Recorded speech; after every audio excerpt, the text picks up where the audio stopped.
Welcome to Manabadi videos.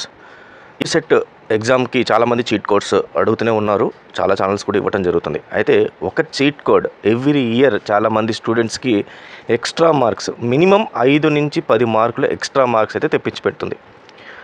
5 to 10 marks వల్ల ఉపయోగం ఏంటి అని అంటే, కనీసం మీకు 5 to 10 మార్క్స్ పెరగటం వల్ల 10,000 ర్యాంకుల డిఫరెన్స్ అనేది ఈజీగా రావడం జరుగుతుంది. సో ఈ 5 to 10 మార్క్స్ ఎలా తెచ్చుకోవాలో, ఆ చీట్ కోడ్ ఎప్పుడు అప్లై చేయాలి అనేది పూర్తిగా వివరాలు ఈ వీడియోలో చెప్పడం జరుగుతుంది. పూర్తిగా చూడడానికి ట్రై చేయండి. ఫస్ట్ టైం వచ్చిన యూజర్స్ ఖచ్చితంగా ఛానల్ సబ్స్క్రైబ్ చేసుకోండి. ఎంసెట్ కౌన్సిలింగ్కి సంబంధించి మీకు బెస్ట్ కాలేజ్లో బెస్ట్ సీట్ వచ్చేలాగా నేను మీకు ఎవ్రీడే ఒక వీడియోస్ చేసి పెడుతూ ఉంటాను. కాబట్టి సబ్స్క్రైబ్డ్ యూజర్స్కి అందరూ కూడా చాలా హెల్ప్ అవుద్ది. ఇంపార్టెంట్ డాక్యుమెంట్స్ అన్నీ కూడా టెలిగ్రామ్ ఛానల్లో పెడుతున్నాను. టెలిగ్రామ్ ఛానల్ లింక్ డిస్క్రిప్షన్లో ఉంది, జాయిన్ అయిపోండి. ఖచ్చితంగా దీంట్లో జాయిన్ అయితే నేను ఏదన్నా వీడియో చేసినా, లేకపోతే ఏ నోటిఫికేషన్ వచ్చినా, ఏ డాక్యుమెంట్ అని టెలిగ్రామ్లో పెడతాను కాబట్టి ఈజీగా డౌన్లోడ్ చేసుకోవచ్చు. అలాగే మన ఛానల్ కూడా సబ్స్క్రైబ్ చేసుకొని ఫాలో అవుతుండండి.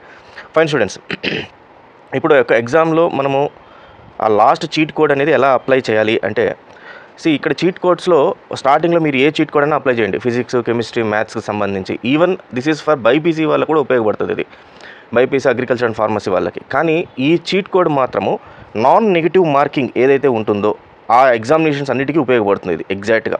సో ఇదేంటంటే ఒక సింపుల్ మ్యాథ్స్, సింపుల్ క్యాలిక్యులేషన్స్, ఒక స్టాటిస్టికల్ ఫార్ములాని యూస్ చేసి ఈ చీట్ కోడ్ చెప్పడం జరుగుతుంది. సో దీనికి కావాల్సింది ఏంటంటే, ఫస్ట్ థింగ్ ఏంటంటే, మీరు ఈ చీట్ కోడ్ ఫస్ట్ రూల్ ఫస్ట్లో అప్లై చేయకూడదు. అంటే ఫస్ట్లో మాత్రం ఇది అప్లై చేయకూడదు, లాస్ట్లో అప్లై చేయాలి. అంతా అయిపోయిన తర్వాత అప్లై చేయాలి.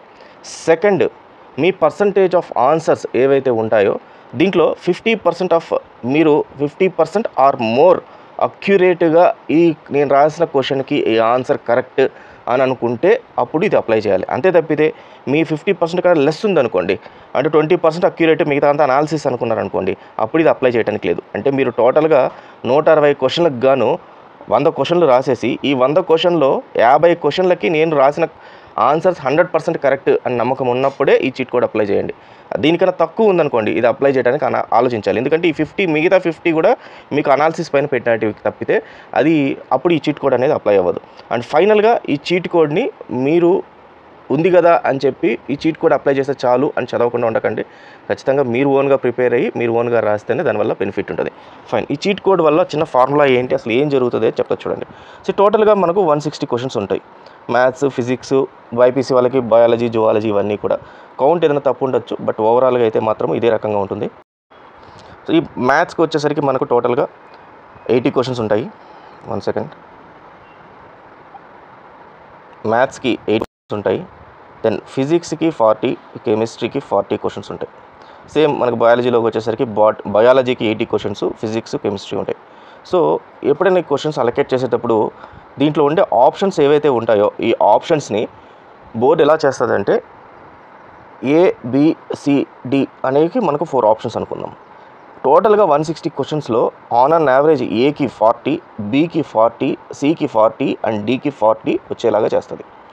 అంటే ఏ ఒక్క లెటర్కి కూడా ఎక్స్ట్రా రాదు. అంటే ఫర్ ఎగ్జాంపుల్ ఏ అనుకోండి, ఏకి 70, బికి 30, సికి 30, దీనికి 30 ఇట్లా రాదు. మొత్తం ఆన్ అన్ యావరేజ్గా 40 ఏకి, బికి 40, సికి 40, డికి 40 ఎగ్జాక్ట్ రాదు. ఒక 45 దీనికి, 35 దీనికి, ఈ రకంగా ఆన్సర్స్ వచ్చేటట్టుగా అలొకేట్ చేస్తుంది.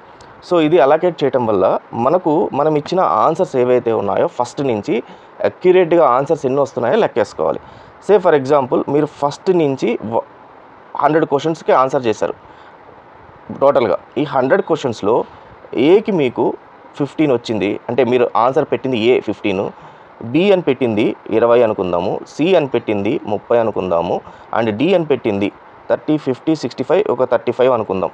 సో టోటల్గా ఇంత అనుకుందాం, టోటల్గా 100కి పెట్టారు. ఇంకా 60 క్వశ్చన్స్ అనేది మీకు లెఫ్ట్ ఓవర్ ఇంకా ఉన్నాయి. ఈ 60 క్వశ్చన్స్కి ఆన్సర్స్ తెలియదు. సో ఇక్కడ మనం ఈ టిప్ని యూజ్ చేయాలి. ఇక్కడ అన్నిటికన్నా తక్కువ వచ్చింది ఏంటి, ఏ వచ్చింది. కాబట్టి మిగతా 60కి మీరు ఏ పెట్టుకుంటా వెళ్ళిపోండి. ఏమవుతుంది, మనకు టోటల్గా 160 క్వశ్చన్స్లో 40 క్వశ్చన్స్కి ఆన్సర్స్ ఏ అని రావాలి. అంటే ఈ 60లో మీకు ఇంకా ఎన్ని కావాలి, మీకు 40 కావాలంటే 25 క్వశ్చన్స్కి ఏ రావాలి. సో ఆల్రెడీ మీరు ఏ పెట్టింది ఎన్ని ఉన్నాయి, 15 ఉన్నాయి. ఇంకా బ్యాలెన్స్ ఎన్ని ఉన్నాయి, 25 ఉన్నాయి.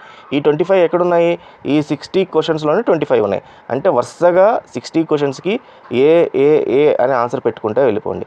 ఇలా పెట్టుకుంటూ వెళ్ళిపోతే ఈ 25 ఆన్సర్స్ ఈ ఏలో ఎక్కడో చోట ఉంటాయి కాబట్టి 90% అవి అక్యురేట్ అవుతాయి.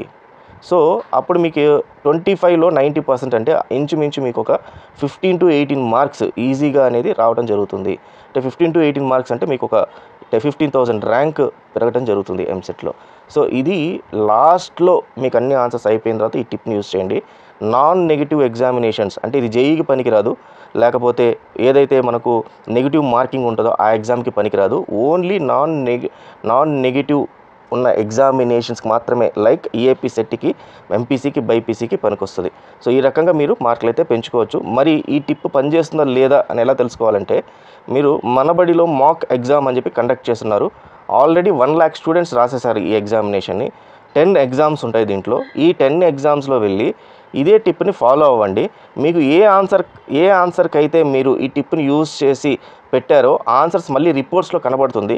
ఆ ఆన్సర్ చెక్ చేయండి, అది రైట్ వచ్చిందా రాంగ్ వచ్చిందా అనేది మీకు తెలిసిపోద్ది. సో ఈ రకంగా ఈ 10 ఎగ్జామ్స్ పైన మీరు ట్రై చేయండి. మీకు ఎన్ని రైట్ వచ్చాయి అనేది మీకు ఈజీగా ఒక అనాలిసిస్ పైకి అయితే వచ్చేస్తారు. So all the best students, thank you very much.